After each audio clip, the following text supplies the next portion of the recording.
한강에는 그 아름다운 다리들이 많이 있습니다. 그런데 그 다리들을 이용하는데 다른 목적으로 이용하는 분들이 있는 것 같습니다. 그래서 그 다리 위에 SOS 생명 전화가 있고 119 순환구조대 그리고 한강 경찰대가 상시 대기하는 그런 상태로 있는데요. 위급한 상황이 발생하지 않도록 예방도 하고 또 사람들도 구조하려고 조치를 잘 해놓은 그런 상태입니다. 그런데요, 그 다리 위에서 투신하는 사람들이 좀처럼 줄어들지 않고 있습니다. 서울시 의회 자료에 따르면 최근 5년간 서울 시내에 약 20개 이상의 그 한강 다리에서 투신 시도를 한 사람들이 약 1000건이 넘는다 그럽니다. 그래서 그 숫자가 이제 매년 좀 줄어들었으면 좋겠는데 지금도 많은데 그 숫자가 계속 늘어나는 거죠. 꾸준히 늘어나고 있는 상황에 있다는 것입니다. 그게 무엇을 말해주는가? 우리 사회에는 스스로 견뎌내기 어려운 그 압박감에 힘들어하는 사람들, 힘겨워하는 사람들이 그만큼 많이 있다는 것을 우리에게 알려주고 있습니다. 외신 기자들, 또 해외 주요 매체들은 한국의 극심한 이 경쟁 구도에 대해서 초경쟁 사회이다라고 정의를 했습니다. 교육에서부터 직업 그 시장에 이르기까지 한국인들이 겪는 그 압박감이 상당히 크다는 것이죠. 이미 초고령 사회가 된 지 수년이 지난 상황인데 거기에다가 우리 사회는 초경쟁 사회, 그 과도하게 경쟁이 과열되고 있는 그런 사회가 되었다는 것입니다. 그러니 얼마나 힘겹겠습니까? 얼마나 그 압박감과 긴장이 팽팽한 그 사회에서 우리가 살고 있는가 하는 것입니다. 몇 년 전부터 영국의 BBC 방송국에서는 한국의 수능 시험에 대해서 매우 신기하게 보면서 매해 그 수능 시험이 치는 그때쯤에 보도를 계속하고 있는데요. 한국 수능을 악명 높은 시험으로 묘사를 합니다. 학생들이 수능 문제를 푸는데 그 난이도가 세계에서 가장 어려운 시험이다. 그렇게 이름하고 있는 것이죠. 그래서 너무 과한 수준으로 학생들을 스트레스 받게 한다. 괴롭게 만들고 있다. 그렇게 보도를 하고 있습니다. 이런 긴장들과 압박감을 해결하기 위해서 무엇이 필요할까요? 개인에게만 단순히 힘을 내라, 열심히 살면 좋은 때가 온다. 그렇게 말하기에는 좀 어려울 것입니다. 사회 전체가 힘을 모으고 지혜를 모아서 풀어가야 할 사회 구조적 문제이기 때문입니다. 이런 일들을 위해서 사실은 교회가 할 일이 많이 있습니다. 이 사회의 정책과 제도로 다 감당할 수 없는 부분들이 있기 때문입니다. 그런 부분들은 우리 교회가 챙겨가야 합니다. 무엇보다 이런 문제들에 대해서 교회 역할이 점점 중요해지는 그런 시대를 우리가 맞이한다라고 생각할 수 있는데요. 모든 압박감에서 자유함을 누리게 할 수 있는 것, 그리고 참된 평안을 누리게 할 수 있는 것은 오직 복음의 은혜이기 때문입니다. 그러므로 우리 교회 안에 오시는 모든 분들은 진짜 복음의 은혜를 누릴 수 있어야 합니다. 우리가 먼저 참된 그 믿음으로 무장하고 참된 복음의 능력을 경험한 자가 되어서 우리가 살아가는 그 삶의 현장에서 그 은혜를 나눌 수 있어야 되기 때문입니다. 그리고 우리가 할 일이 있는데요. 이 나라를 위해서, 이 민족을 위해서 우리가 더 적극적으로 기도하고 섬기고 선교해야 될 줄로 믿습니다. 스스로는 다 해결할 수 없는 그 문제 가운데서 신음하며 살아가는 이웃들이 아직도 많이 있다는 것 때문입니다. 이런 귀한 사명을 잘 감당할 수 있는 진짜 복음의 사람 되시기를 바랍니다. 진짜 귀한 믿음의 사람, 살아있는 생명력 있는 그런 복음의 사람 되시기를 주님의 이름으로 축복합니다. 우리가 지난 2주간 동안 예수 그리스도를 믿는다는 것은 어떤 모습인가, 그런 말씀들을 우리가 나누었는데요. 잘 기억이 나시죠? 기억이 나시는 얼굴입니다. 예수님을 믿는다는 것, 그것은 어떤 모습이고 어떤 결과를 우리에게 나타내 줍니까? 생명력이 넘치는 삶이다. 완전히 변화된 새로운 삶으로 나아가는 것이다. 그렇게 우리가 함께 나누었습니다.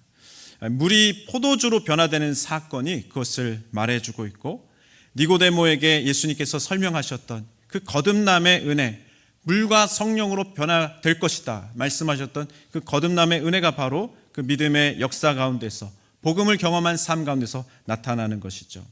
믿음으로 살아가는 사람은 이미 그 새로운 변화가 시작된 삶이라고 하는 것입니다.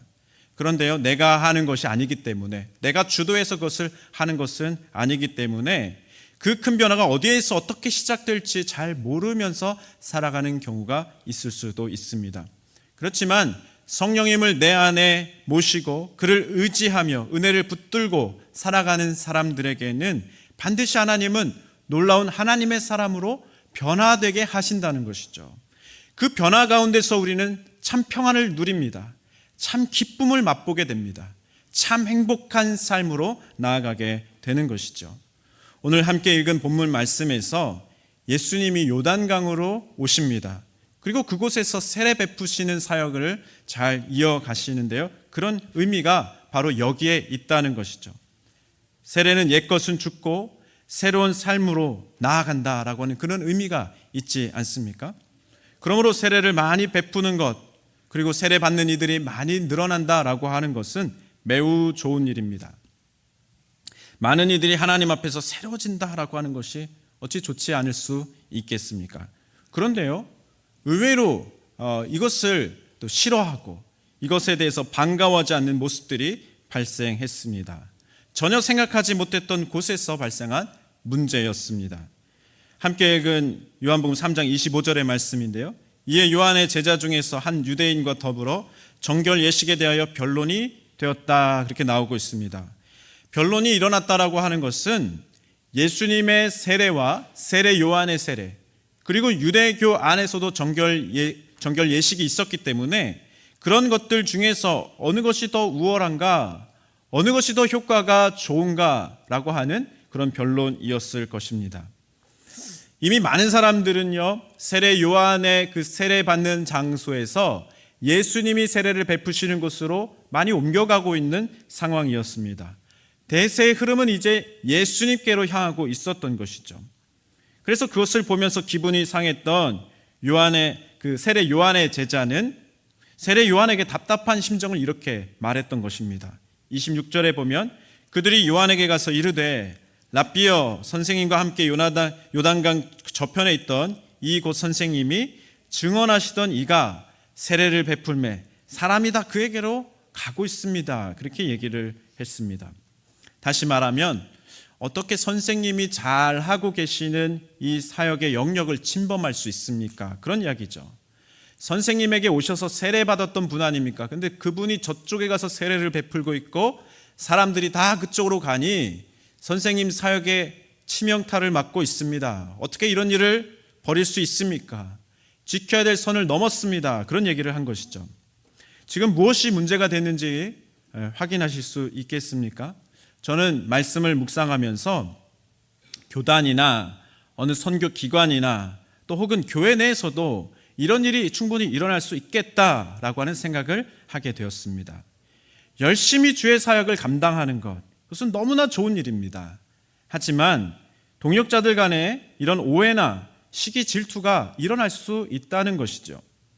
사역이 더 확장되는 것은 분명히 좋은 일인데 왜 이런 문제가 발생하기도 하는 것입니까? 오늘 말씀을 보면 주의 일을 할 때 세상의 원리가 아니라 하나님 나라의 원리로 일해야 함을 깨닫게 됩니다. 영화 아마데우스를 보면 거기에 살리에리와 모차르트의 관계를 질투와 시기가 넘치는 그런 둘 사이로 묘사하고 있습니다. 살리에리가 작곡한 곡을 모차르트가 연주하는 장면이 나오는데요. 뛰어난 실력으로 연주하는 것을 넘어서 더 아름다운 악상으로 창조적으로 그것을 즉흥적으로 수정해 나가고 곡을 연주하는데 사람들이 감탄을 합니다. 그리고 그 곡을 작곡했던 살리에리도 부정할 수 없을 만큼 아름다운 곡으로 바꿔가는 것에 감탄하게 되죠. 그렇게 그 곡을 즉흥적으로 수정하며 곡을 연주하는 모차르트를 보면서 살리에리는 참을 수 없는 질투와 시기를 느끼는 그런 장면이 영화 내내 계속되고 있습니다. 하지만 실제 역사적으로 확인해 보면요, 그 궁정 작곡가 겸 지휘자인 그 살리에리와 모차르트는 그 살리에리가 모차르트에게 그렇게 시기를 느낄 그 질투를 할 대상이 아니었다는 것입니다. 그 위치가 너무나도 확고했기 때문이라는 것이죠. 천재성은 인정받았으나 여러 가지 기반이 약했던 모차르트는 이 살리에리가 지지해주고 또 전폭적으로 지원해주지 않았다면 그런 창조적인 음악 활동을 계속할 수가 없었다는 것입니다.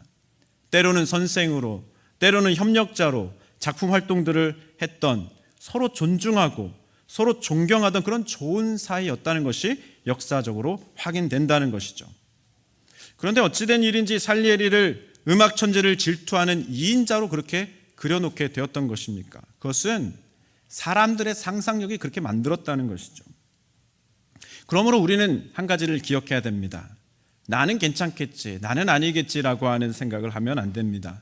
사람들의 깊은 내면 속에 그 죄성이 내 안에도 충분히 충동질할 수 있다는 것을 우리는 생각해야 됩니다. 그러므로 내 마음을 잘 살펴서 시기와 질투가 사역의 현장 속에서 그리고 우리의 삶의 현장을 망쳐놓지 못하도록 우리는 잘 대비해야 한다는 것이죠. 세례 요한이 어떻게 이 문제를 풀어갔는지 좀 더 자세히 살펴보면 좋겠습니다. 따지고 보면 원래 더 기분이 나빠야 될 사람은 세례 요한입니다. 세례 요한은 그의 이름에서부터 알 수 있듯이 세례에 관해서는 당시에 더욱 원조 사역자로 이름을 날렸던 그런 사람 아니겠습니까? 아주 유명한 유명세를 타고 있던 그런 선지자였습니다. 예수님께서도 그 공생의 사역을 시작하시면서 세례 요한에게 와서 세례를 받고 시작할 만큼 그를 인정했던 한 사람이었습니다. 그를 소개할 때는 이렇게 이야기를 하십니다. 하나님의 빛을 증거했던 사람이다. 요한복음 5장 35절에 보면은 요한은 켜서 비추이는 등불이라 너희가 한때 그 빛에 즐거이 있기를 원하였다. 그렇게 예수님이 인정해 주셨습니다. 많은 사람들에게 오랫동안 인정받았던 세례 요한이었던 것이죠. 그런데 이제 그의 명성이 흠집 나고 있습니다. 예수님의 등장과 예수님의 사역 때문에 영향을 받게 되었던 것입니다. 그를 많은 사람들이 따르고 있었는데 갑자기 어느 날 보니까 예수님 쪽으로 많은 사람들이 넘어가고 있습니다. 그리고 이런 얘기가 들려옵니다. 세례 요한의 세례는 이제 한물 간 것 아니냐, 한물 간 것 아니냐, 그런 얘기를 듣기 시작합니다. 이에 발끈한 요한의 제자가 쟁론하는 일이 일어나게 되었던 것이죠. 그러나 당사자인 세례 요한은 전혀 다른 말을 하고 있습니다. 요한복음 3장 29절에서 30절 말씀인데요, 우리 함께 봉독해 보겠습니다. 시작. 신부를 취하는 자는 신랑이나 서서 신랑의 음성을 듣는 친구가 크게 기뻐하나니 나는 이러한 기쁨으로 충만하였노라. 그는 흥하여야 하겠고 나는 쇠하여야 하리라 하니라. 세례 요한은 한마디로 나는 주인공이 아니다, 그렇게 이야기한 것입니다. 나는 처음부터 들러리였다. 그러므로 예수님이 잘 된다라고 하는 그 소식이 오히려 나는 기쁘다라고 말했던 것입니다. 이 부분에서 우리는 세례 요한이 정말 존경받을 만한 귀한 선지자이다라고 하는 것을 깨닫게 됩니다. 그는 하나님 나라의 원리로 일했던 사람입니다. 그의 사역의 목표와 방향, 그것은 우리에게 바른 방향과 지침을 주는데요, 우리의 사역의 목표와 방향이 어떠해야 되는지 알게 해주십니다. 오직 예수님께만 영광이 되어야 함을 알게 해주십니다. 예수님을 이용하여서 자신이 영광을 받으려 하거나 자신이 모든 그 유익을 취하려고 하는 것은 주님 앞에 합당하지 않다라고 하는 것이죠. 사도 바울도 이와 같은 자세로 사역에 임했었습니다. 복음만 전파된다면 자신이 감옥에 갇히거나 오해받는 것들, 그 모든 것들은 수용할 수 있다, 그렇게 선언한 것이죠. 빌립보서 1장 18절 말씀에 보면 그렇게 나오는데요, 함께 봉독해 볼까요? 시작. 그러면 무엇이냐, 거칠애로 하나 참으로 하나 무슨 방도로 하든지 전파되는 것은 그리스도니 이로써 나는 기뻐하고 또한 기뻐하리라. 그가 기뻐하고 기뻐할 수 있는 이유는 예수님이 왕이시기 때문이었습니다. 비록 그 의도가 순수하지 못해 보였을지라도 선포되는 내용이 예수 그리스도의 진리의 말씀이었기에 그는 괜찮다라고 말한 것입니다. 예수 그리스도의 사역이, 예수 그리스도의 복음이 전파되어지고 확장되어는 일 가운데에서 일어났다고 한다면 주님이 영광 받으시는 것이기 때문에 자기는 자신의 명예나 처지보다 그리스도께서 영광 받으시는 일이 중요하다라고 증거했던 것입니다. 요한복음 3장 30절 말씀 우리 한 번 더 봉독해 볼까요? 시작.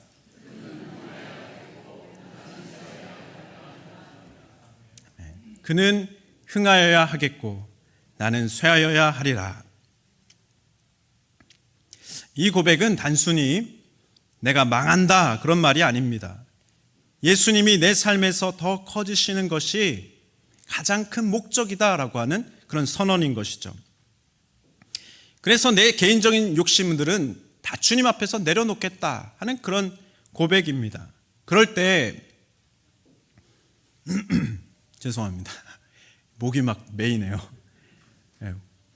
그럴 때 성령님께서 이 세례 요한에게 가장 큰 영적인 만족을 누리게 하셨다는 겁니다.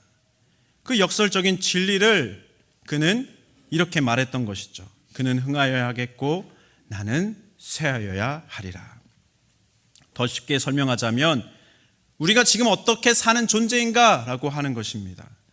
주님과 내가 하나 되었고 나는 죽고 예수로 살아가는 사람이라고 한다면 예수님이 기뻐하시는 일 그 자체가 내게 가장 영광스럽고 만족스럽고 기쁨이 가득한 일이 된다는 것입니다.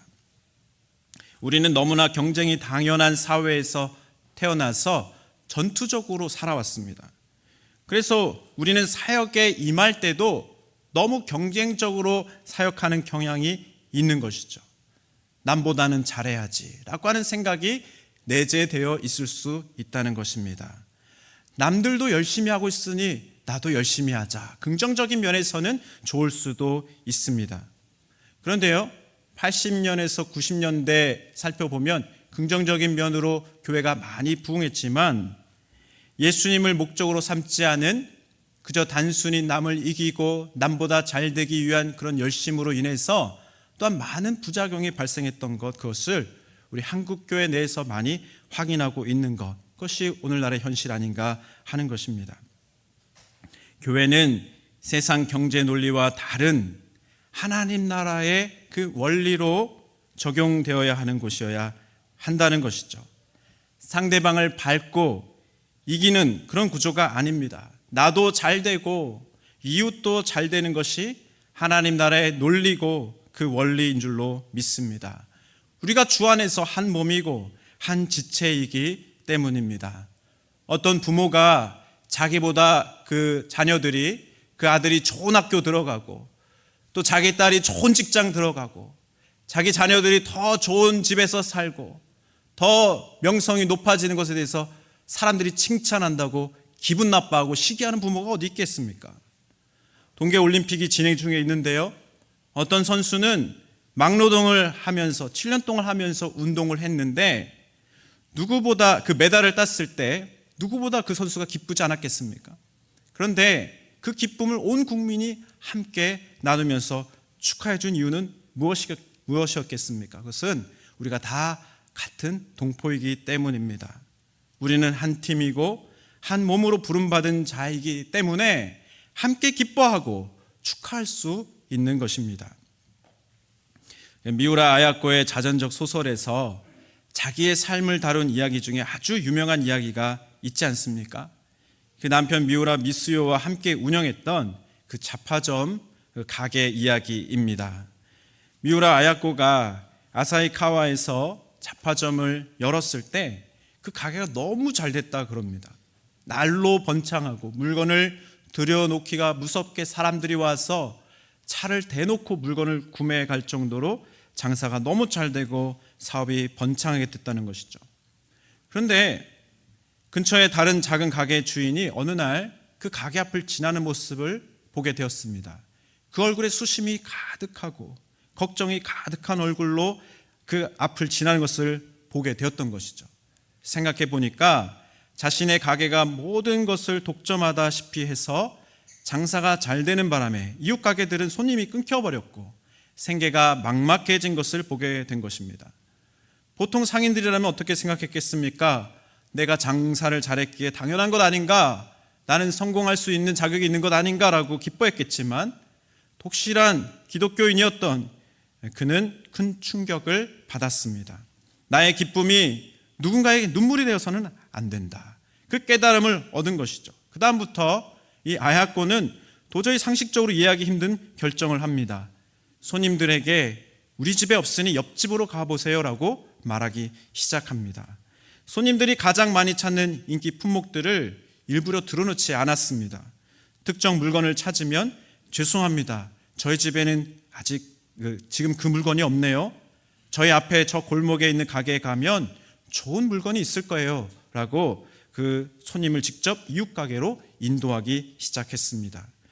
자신의 이익만을 위해서라면 그렇게 하면 안 되죠. 그러나 그가 하는 것은 자신의 가게 운영을 위한 것이 아니라 그 골목 상권 전체를 위한 일이었습니다. 당연히 매출은 줄어들었지만 그 대신 아야코에게는 시간이라고 하는 선물이 오게 되었다라고 말합니다. 손님을 옆집에 보내고 한가해진 그 시간에 그녀는 식탁에 앉아서 글을 쓰기 시작한 것이죠. 그렇게 해서 탄생한 것이 바로 소설 빙점이라고 합니다. 만약에 그가 이웃을 배려하지 않고 계속 돈에만 집중했다면 오늘날 세계적인 작가 미우라 아야코는 존재하지 않았다는 것이죠. 어떻게 하면 나의 가정과 우리 교회 안에 하나님 나라의 축복이 가득한 그곳으로 만들 수 있겠습니까? 하나님의 말씀대로 순종하여서 주님의 영광을 위한 삶을 살아가면 되는 것입니다. 누가복음 말씀에 보면 6장 38절 말씀 우리 다 같이 함께 봉독해 볼까요? 시작. 주라 그리하면 너희에게 줄 것이니 곧 후이되어 누르고 흔들어 넘치도록 하여 너희에게 안겨 주리라. 너희가 헤아리는 그 헤아림으로 너희는 받을 것이다. 아멘. 우리 한 말씀 더 보겠습니다. 마태복음 6장 33절입니다. 시작. 그런즉 너희는 먼저 그의 나라와 그의 의를 구하라. 그리하면 이 모든 것을 너희에게 더하시리라. 아멘.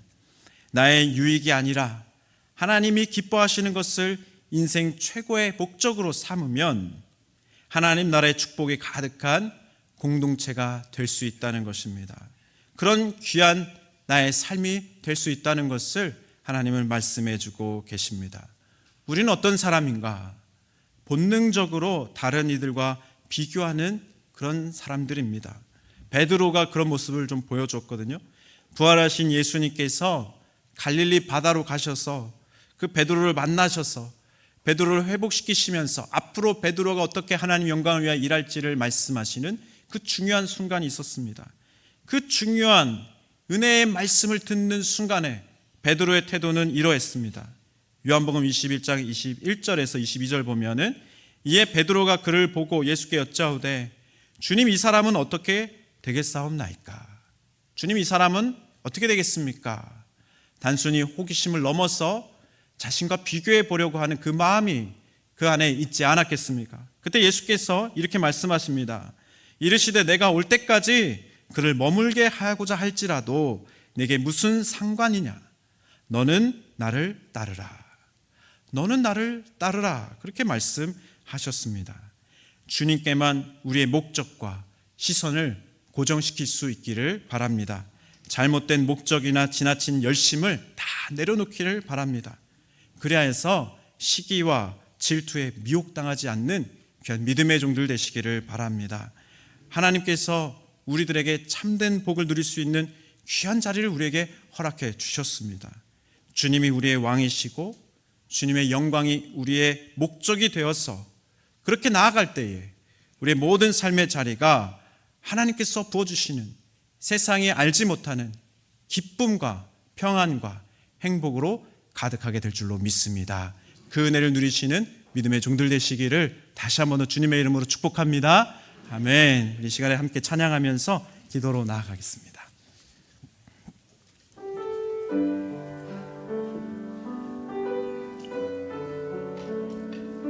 좀 낯선 곡이니까 우리 앞에 부분만 오늘은 찬양하겠습니다. 주님만이 왕이십니다.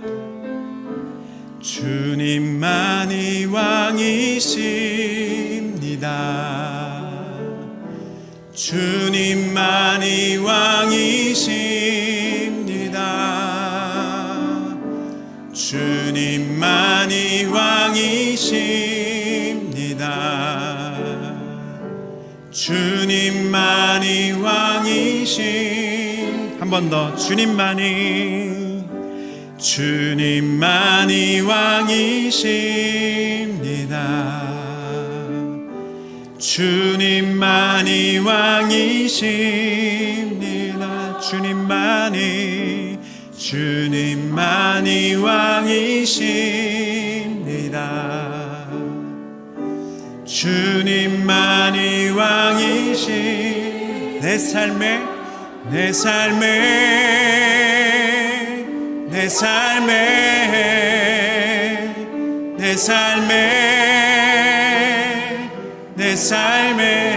이곳에